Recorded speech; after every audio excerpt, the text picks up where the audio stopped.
it is now time for me to bring these spider plant babies in. They've been outside all summer rooting in this pallet, and so this is an experiment. I have no idea how it's going to go, but we'll see if any of them, you know, take to being inside and thrive, basically. So the first thing I'm gonna do is stop. Okay, so I need to make a little planter for one of these guys. You know, I didn't think about the wind when I was gonna do this outside. I want to try a new thing. This is a steel knitting needle, and I thought if I could heat it up enough, maybe that would be like, I'm gonna have to do this in the house, aren't I? It's gonna be too windy.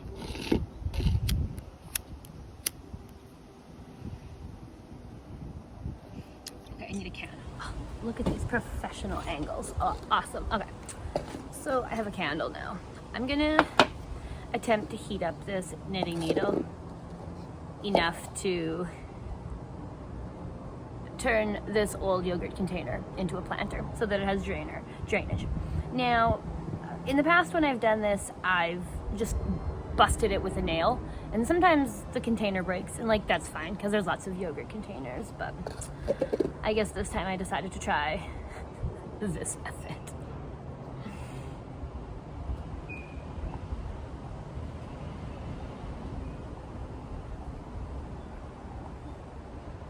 You know, it's not working that great.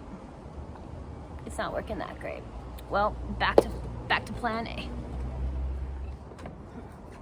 All right, here we go.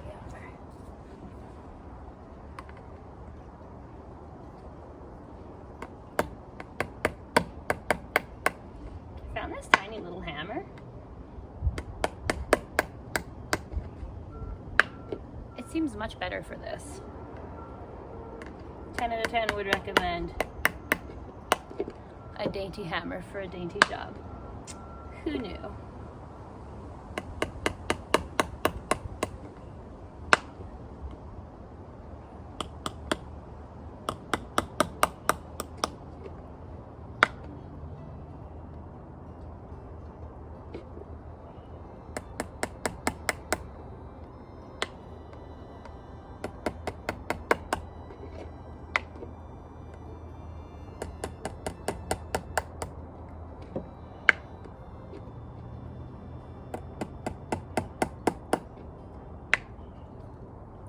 Good enough for me. So let's just see how this goes. I have these little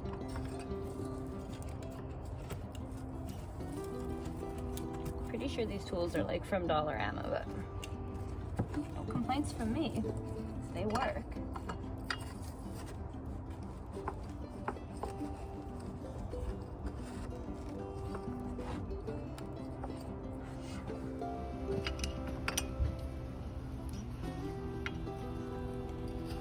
Hi, people of the internet. Welcome here. Thanks for coming. Sorry for the total lack of an intro, but I didn't really know if I needed it. And sometimes it does take me a little while to get to the point, so do comment down below how you felt about me just jumping straight into things. And while you're down there, drop a like and subscribe if you feel like it. I will be talking about some MLM stuff later on. So if you'd like to get straight to that, I'll drop a timestamp down below for you. Enjoy. So this is a mixture of potting soil and compost that I made in the backyard, mostly with leaves from my trees, grass clippings from the neighbors, coffee grounds, and banana peels. The odd lettuce leaf.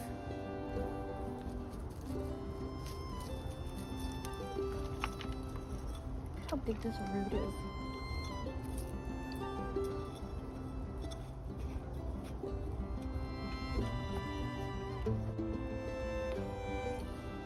Ooh.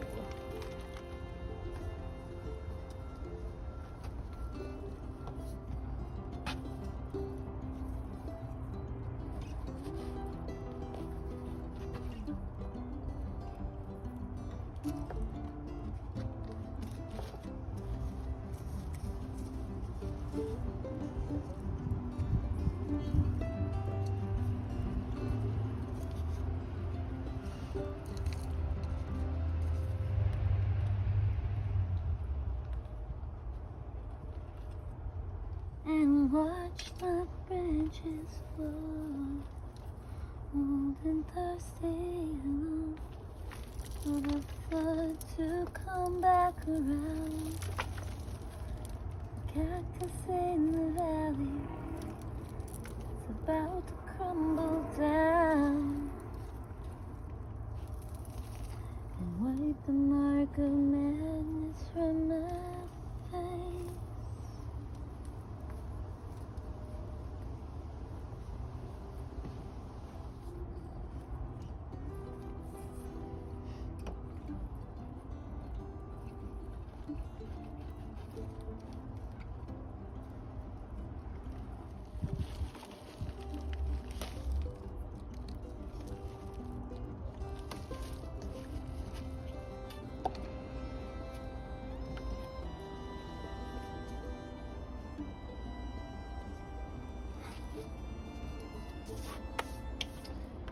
So I've been thinking a lot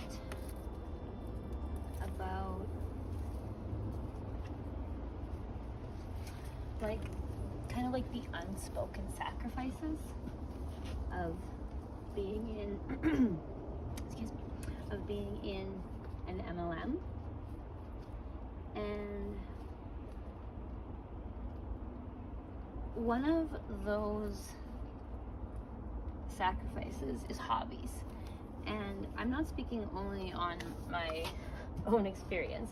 I definitely saw other women relinquish their hobbies in order to pursue success in Mary Kay. And I suspect that it is the same in a lot of other MLMs. And I mean, I saw this played out in so many different ways. And I was thinking about it, you know, as I was like making my little this, about how like there's like this weird kind of like double two-facedness, I guess. Surprise, surprise, that goes on. Because on the one hand, it's like when they're recruiting you, when you're being recruited, you're told like, think of all the time you're gonna have to like write your book or grow your plants or work your side business or whatever, spend time with your kids, like whatever the carrot is that they dangle in front of you, travel the world, whatever it is. And so they'll say like, look at all the time that you are gonna have for these things once you quit your job, your journey of boredom, your regular job. And you know, your pathway to quitting your job is to basically invest all your time, energy, passion, resources, money in this MLM. And the two-facedness that goes on is because on the one hand, you'd think that you'd be like encouraged to have hobbies, right? But I was just thinking about like the comments, especially that I would get, especially about the like making my own little planter, because there's very much this like air of like you know, you want to post about all the things that you're like buying, right? And I feel like I would be told if I was to tell somebody what I did on the weekend or something, and if I told them that I played with my plants and made a pot out of a yogurt container, I feel like their comment would be like, why don't you just buy one? And almost like this idea that you should like have a housekeeper or a gardener or something that you're paying to like do your plants, you know, like this idea of like you can play with your plants when you're a national, you know, when you're in a Cadillac, when you're whatever. And it like creates this really like it made it absolutely impossible to do anything creative, and it really like messed up my motivation, because it can be hard enough to like motivate yourself to do things, right, when you have, you know, any number of mental health concerns.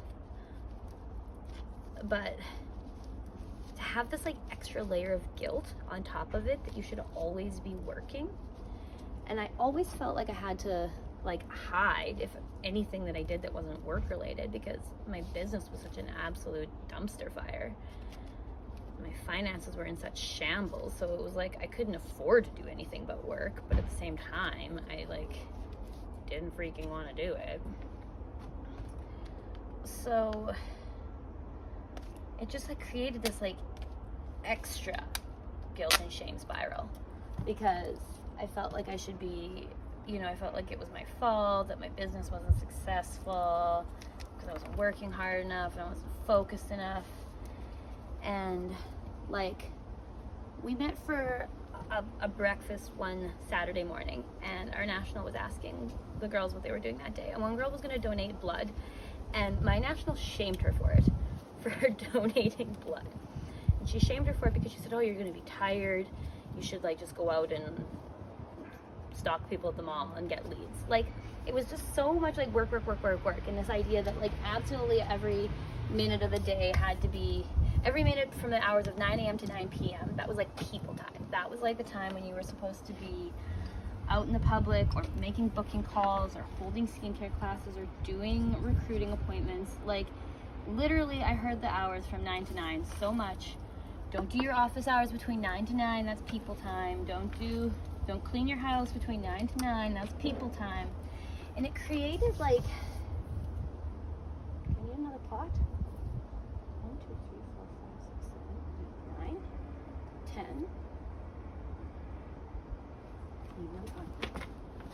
I was just saying, yeah, so this whole like, you know, the hours of between 9 to 9 is people time created this whole like extra element of like guilt for me, on top of the guilt and shame that I was already living with.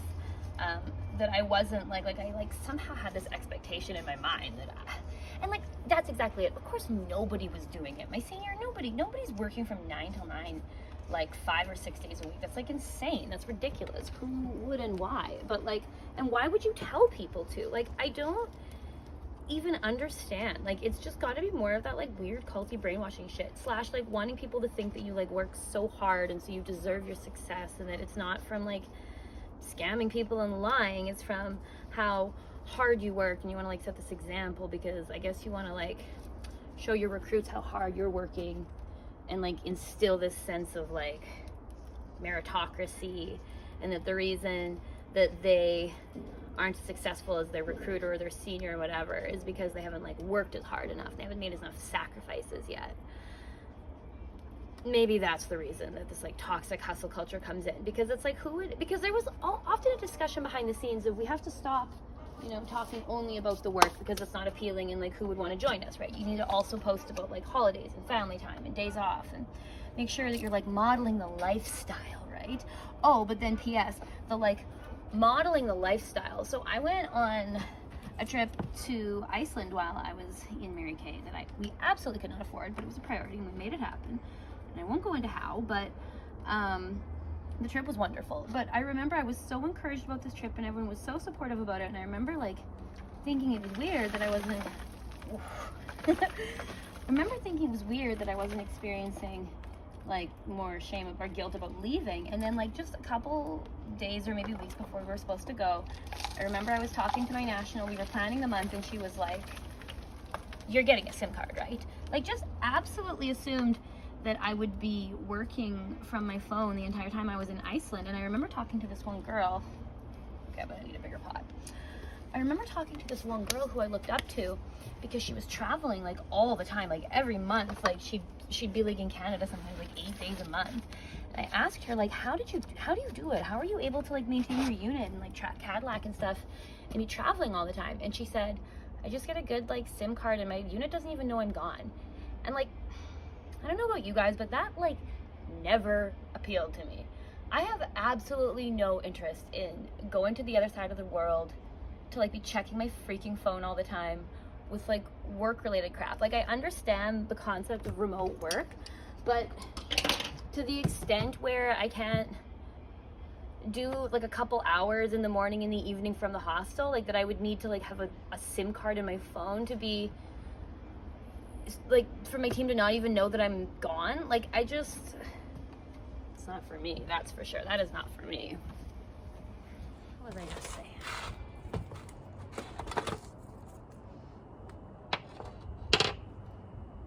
Oh yeah, about like going on vacation in your unit, not even knowing you're missing or like away.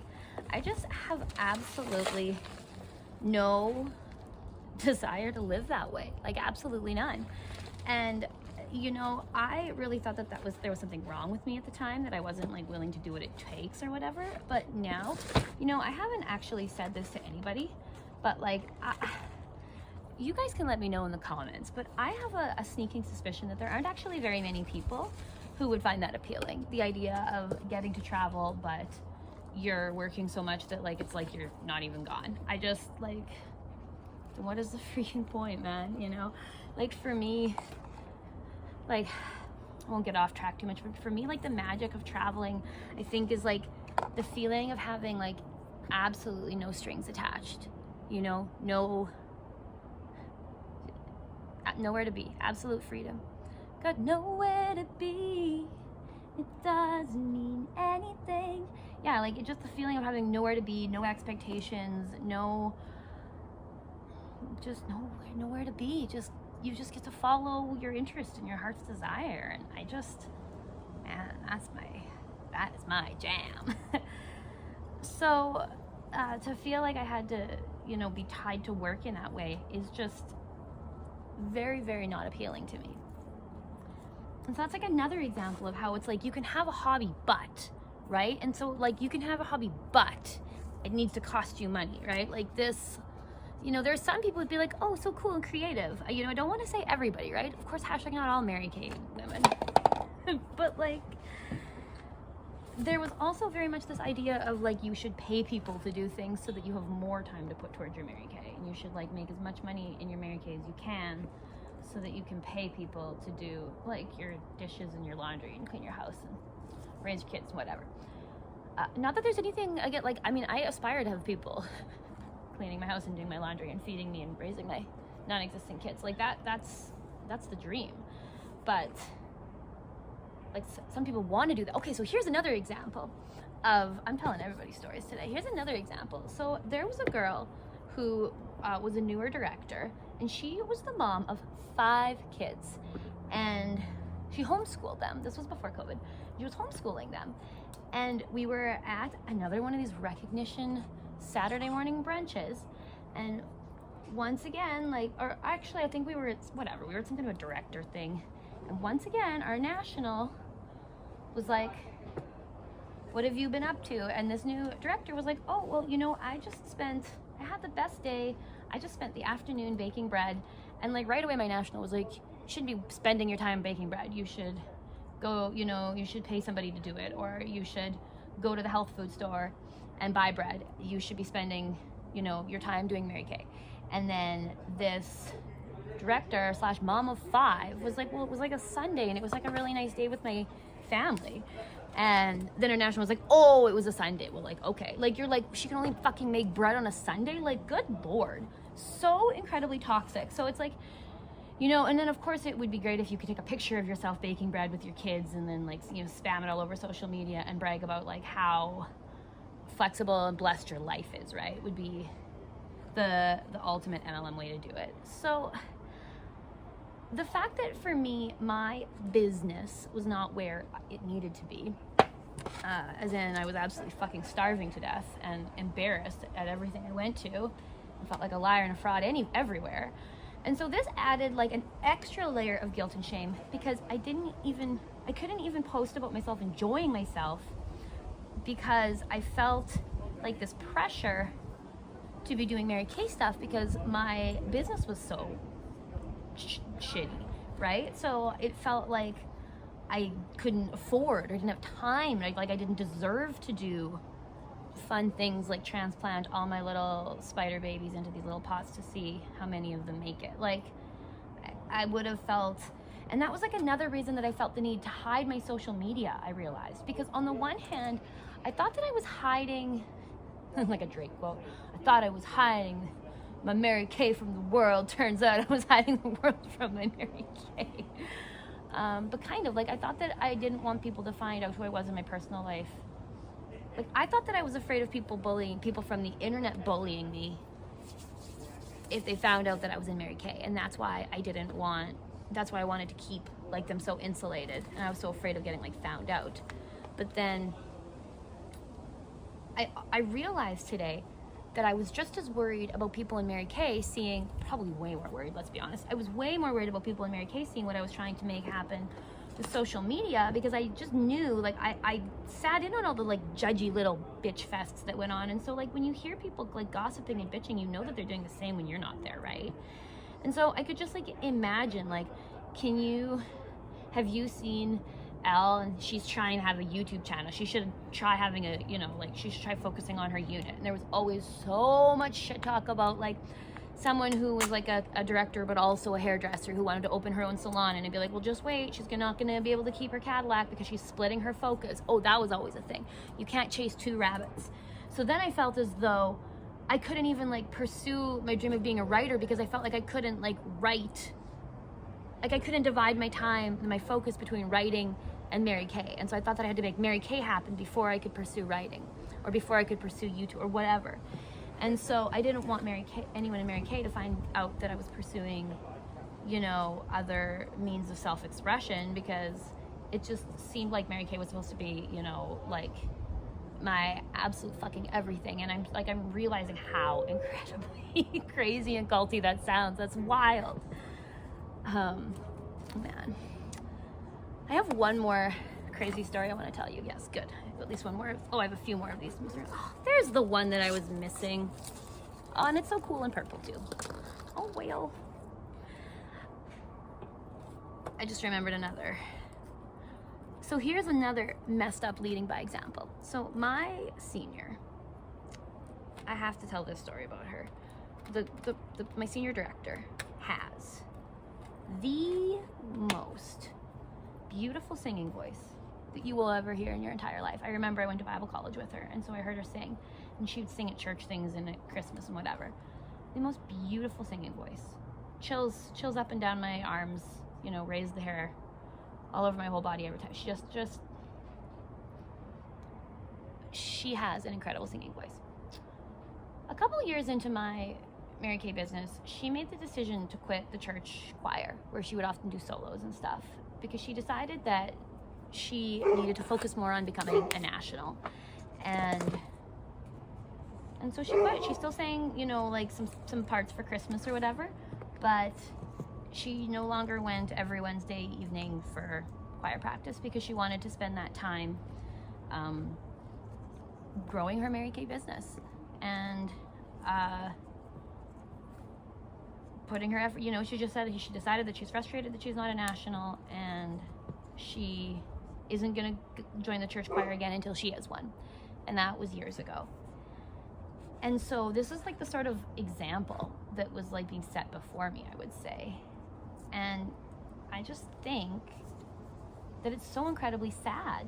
So with this kind of example being modeled for me of not like even pursuing other hobbies, let alone interests or passions or like means of income, so much shit talk about anyone who had another job, or anyone who started a paint night or whatever. Like, it was just very much expected that your Mary Kay would be your whole sun would rise and set on it.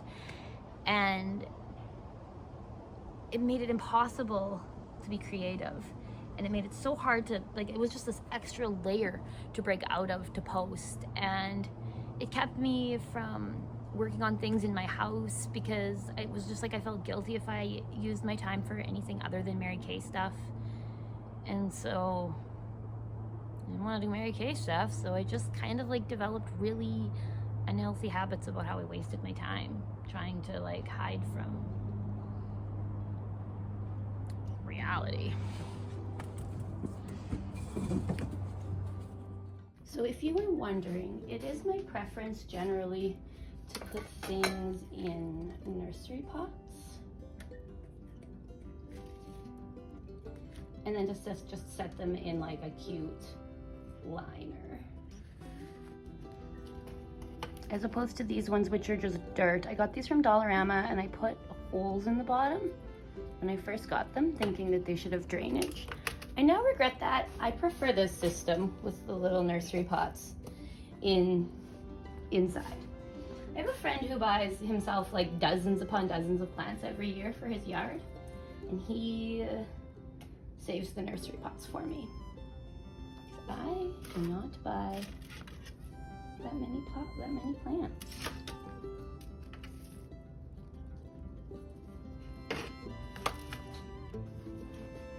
Thank you so much for watching me transplant all these little spider babies. I hope you enjoyed this video. Be sure to leave a like, subscribe for more MLM / chatty / homey cozy plant type content. Have a good one. Okay, bye. But nowhere to be, it doesn't mean anything. Cities are the cities that we were living in. We are all just passing through it, hoping for someone to notice how we do it.